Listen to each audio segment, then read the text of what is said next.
By Nicolette here on Democracy Now!, democracynow.org, The War and Peace Report. I'm Amy Goodman with Juan Gonzalez as we turn to part two of my interview with Guardian columnist Glenn Greenwald. On Monday, I spoke to him about National Security Agency leaker Edward Snowden, who he'd recently spoken to on Saturday for the first time since June. Yeah, I actually had the opportunity to speak with him for the first time on Saturday, the first time since he left Hong Kong. I had a good, long conversation with him. And although I'm not interested in divulging where he is, he, is enthused about the developments over the last week, both in terms of ongoing revelations and the ongoing debate that he hoped to trigger about surveillance policy worldwide, as well as the support that he's getting from around the world and from, as of the moment, 3 different governments who have all independently offered him asylum. So the question of how he's going to get there, what's going to happen once he arrives, those are still in the process of being worked out. But he's doing very well in terms of his mindset, his demeanor. He's able to follow things online, the debates as they unfold, and he's feeling very good about the choices that he made. Did he talk about his preference for where he wants to go? He didn't. I didn't really speak very much with him about his quest for asylum.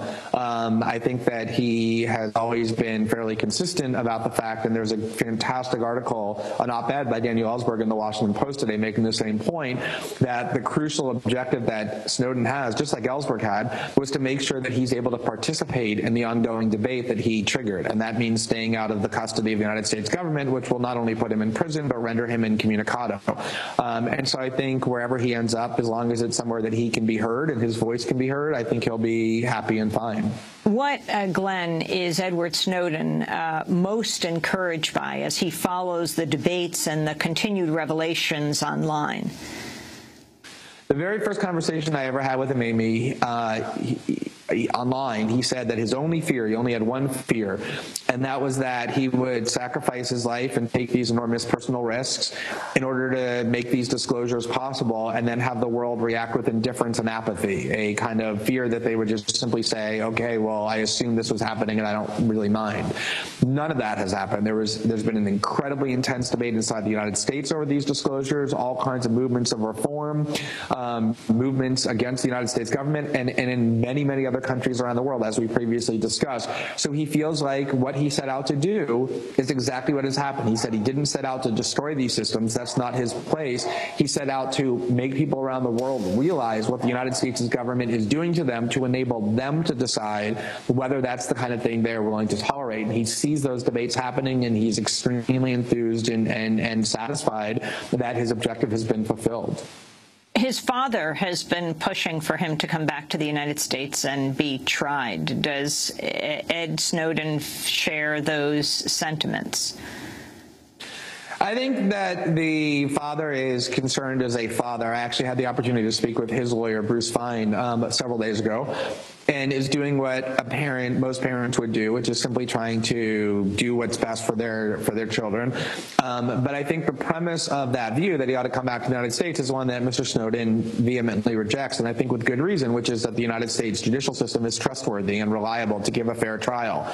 The record of the United States judiciary since the 9/11 attacks is shameful and atrocious. It pretty much is an instantly subservient vessel whenever the United States government raises claims that national security has been harmed. They cheat in cases when there are Muslim defendants accused of terrorism. They make up new rules. They do everything they can to ensure conviction and that the government gets everything that it wants. They've done that in cases more broadly about national security. And so if you're Edward Snowden and you know the U.S. government is going to accuse you of espionage, that Justice Department prosecutors are going to be telling federal judges that you've severely endangered national security, oftentimes prosecutors don't even have to tell the judges what basis they have for those claims. Oftentimes they cite documents that the judges don't even need to see.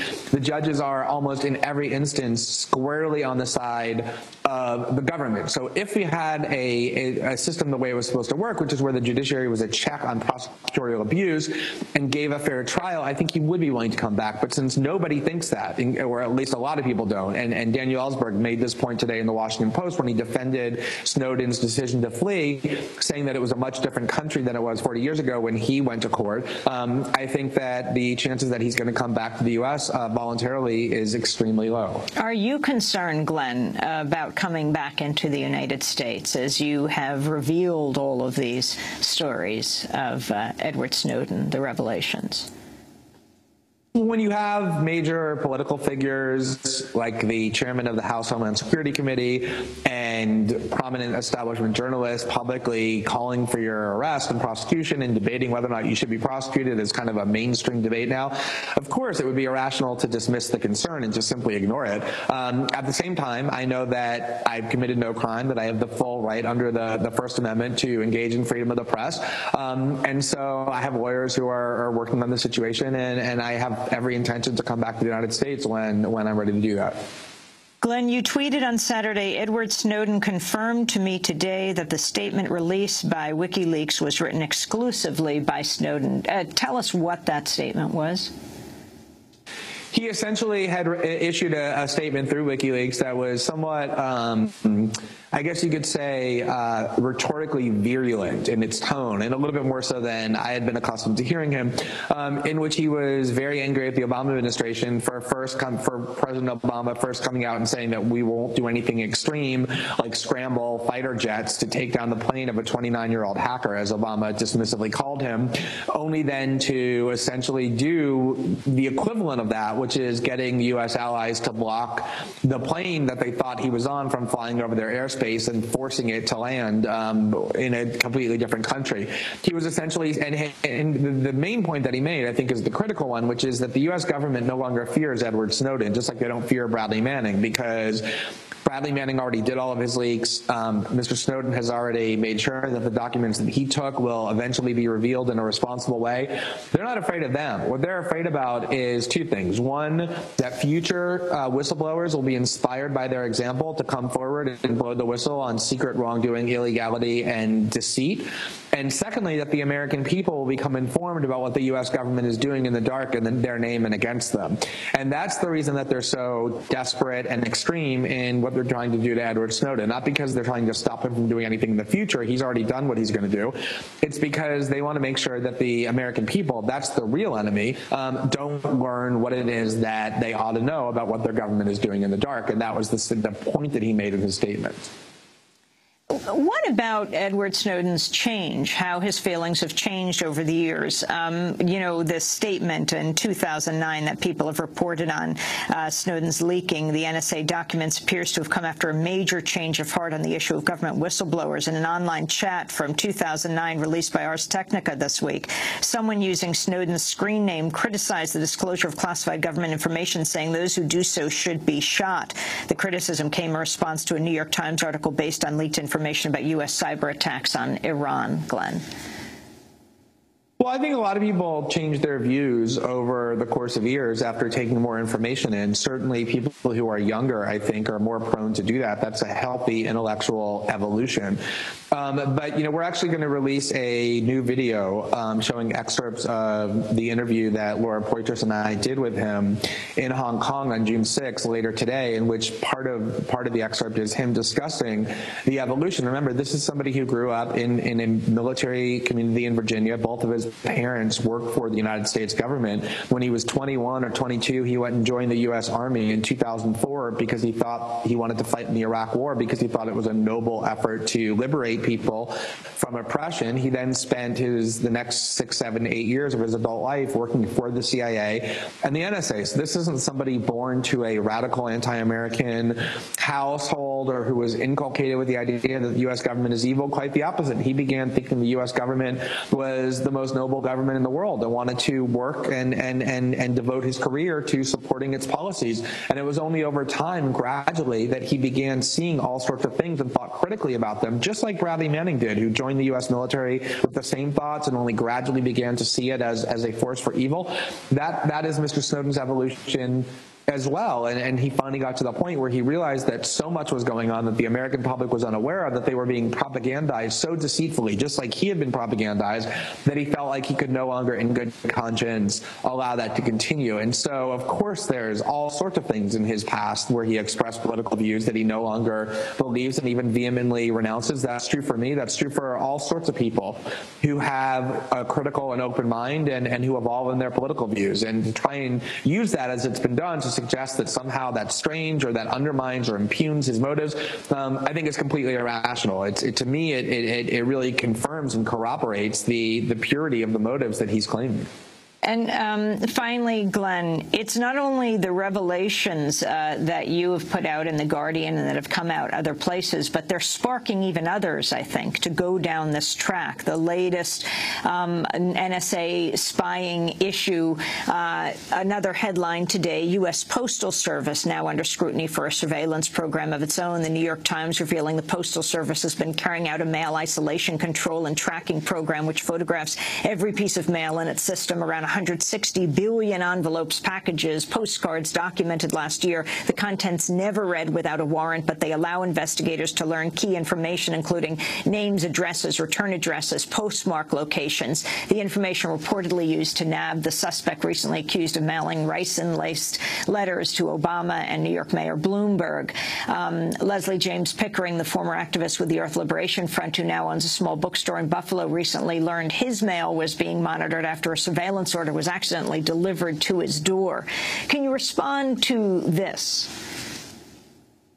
There's a fantastic article by the journalism professor at NYU, Jay Rosen, who has written a article entitled The Snowden Effect. And what he argues is that the revelations about the surveillance state go far beyond the specific revelations enabled by the documents that he disclosed to us that we're now disclosing to the world in our reporting, that instead he completely refocused, Snowden did, worldwide global attention on the abuses of the surveillance state. And so not just that article about the Postal Service monitoring, but the one you mentioned earlier about the FISA court.